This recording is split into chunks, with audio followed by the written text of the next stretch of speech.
Yaya coffee nga. Sir, black coffee po? Hindi. Violet, ube flavor. Kaya mo? Hindi ko po kaya, sir. Pero kayang-kaya ko po kayong ubihan sa mata. Gusto nyo try natin? Talaga? Gusto mo sisantihin kita? Ito naman si sir eh. Ito na po kukuha na. Coffee dito! Sir, kape nyo po.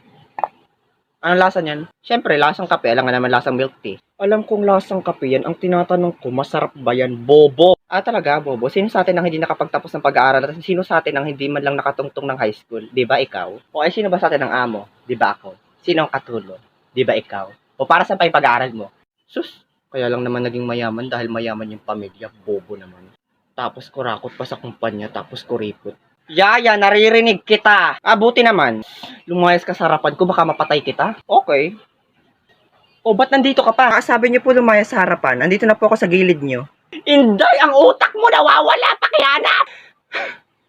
Sir, umiiyak ka po? Hindi. Nag-skincare lang ako. Toner lang to. Puyeta ka, lumayas ka nga!